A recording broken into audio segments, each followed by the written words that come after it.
यजुर्वेदाय नमः। श्री यजुर्वेद भाग 1 अध्याय 3 मंत्र 36 वर्ग का धारण। उस विस्तृत सर्वव्यापक उत्पादक प्रभु के सब दिव्य गुणों के अधिष्ठाता प्रभु के वर्णीय तेज का हम ध्यान करते हैं। ओके।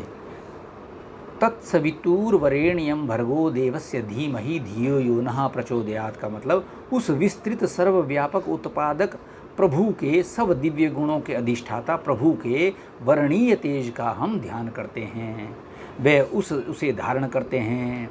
इस विग्रह से वे परमात्मा जहाँ सर्वव्यापक है वहाँ सर्वोत्पादक है। दिव्य गुणों के तो वे पुंज हैं ही। इन प्रभु के तेज को ही विश्वामित्र ऋषि अपना लक्ष्य बनाते हैं, इसी तेज को धारण करने का प्रयत्न करते हैं। प्रभु के तेज को धारण करने से अधिक उच्च मानव जीवन का लक्ष्य नहीं हो सकता। वह निश्चय करता है कि मैं उस प्रभु के तेज को धारण करूं जो हमारी बुद्धियों को उत्कृष्ट प्रेरणा देता है। ऊंचा लक्ष्य बनाने पर यह निरंतर उन्नति पथ पर आरूढ़ होता चलता है, यही मानव जीवन की सफलता है। भावार्थ, हम प्रभु के तेज को धारण करने वाले बने, इस लक्ष्य के कारण हमें सदा सद्बुद्धि प्राप्त हो। मंत्र 37 ज्ञान रूप रथ।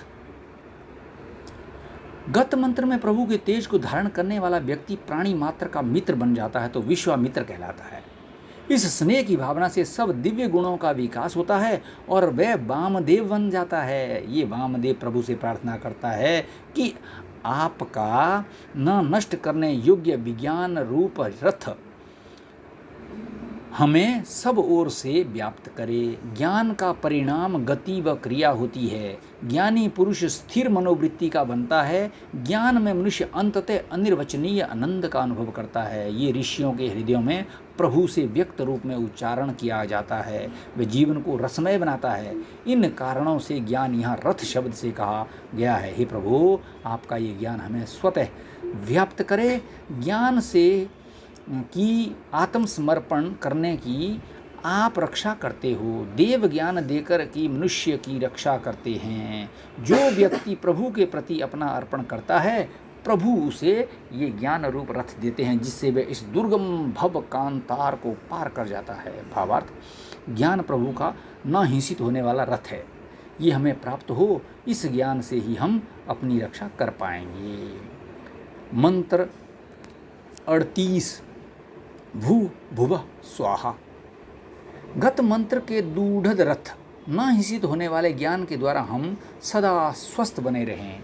ज्ञान को प्राप्त करने वाले हों, हम स्वयं राजमान व जितेंद्रिय बने, इंद्रियों के दास ना हो जाएं। ये ठीक है कि ये शरीर अवश्य जाना है, परंतु प्रजाओं के द्वारा हम अमर बने रह सकते हैं। अतः वामदेव प्रार्थना करता है कि उत्तम संतानों से हम आगे ले चलने वाले प्रभु, हमें आगे ले चलने वाले प्रभु उत्तम प्रजा वाले हों। इन प्रजाओं के द्वारा हम सदा बने रहें। ये प्रजातंतु कभी बीच में विच्छिन्न ना हो जाएं। ज्ञान के द्वारा वीरता की भावनाओं से काम क्रोध आदि शत्रुओं को कंपित करने की भावना से मैं उत्तम वीर बनूं। एकमात्र ज्ञान ही काम आदि शत्रुओं को कंपित करता है। ज्ञान अग्नि ही मनुष्य के मलों को भस्म करके उन्हें पवित्र बनाती है। इन काम आदि शत्रुओं का विजेता ही सच्चा वीर है। अब जितेंद्रिय बनकर मैं पोषण के द्वारा उत्तम पोषण वाला हूँ। पोषण के लिए चरक का सूत्र है मिताशी स्यात्, यानी हितकर भोजन खाएं, माप कर खाएं, समय पर, और सबसे बड़ी बात यह कि जितेंद्रिय हों। ठीक है, हितकर भोजन खाएं, माप कर खाएं यानी मात्रा में, समय पर, और सबसे बड़ी बात है कि जितेंद्रिय हो। जितेंद्रियता के बिना पोषण संभव ही नहीं। एवं भू भुवः सुहा का क्रमशः प्रजा भी सुप्रजा वीरे सुवीरे के साथ संबंध है। प्रजाएं हमें सदा बनाए रखती हैं, ज्ञान हमें वीर बनाता है और जितेंद्रियता से हमारा पोषण होता है। नरहित करने वाले प्रभु, मेरी प्रजा को सुरक्षित कीजिए। बस जो व्यक्ति नरहित के कार्यों में रुचि लेते हैं, उनके संतान कृपा से अच्छे बनते हैं। हे शंसन करने वालों में उत्तम प्रभु, मेरे इन काम क्रोध आदि पशुओं को सुरक्षित रखिए, इन्हें खुला ना छोड़ दिया जाए। प्रभु अपने भक्तों में ज्ञान का शंसन करते हैं और उस ज्ञान से ये काम आदि पशु सुनियंत्रित रहते हैं। विषयों से आंदोलित न होने वाले प्रभु, मेरे अन्न की आप रक्षा करें।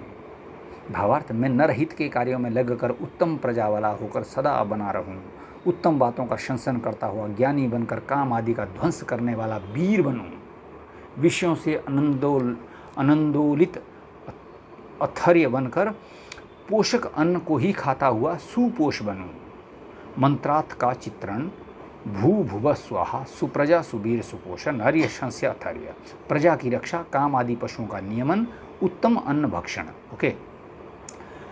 मंत्र 39 अग्नि व सम्राट। पिछले मंत्र का ऋषि वामदेव दिव्य गुणों को धारण करके अपने प्राणों का वास्तविक पोषण करने से आसुरी बन जाता है।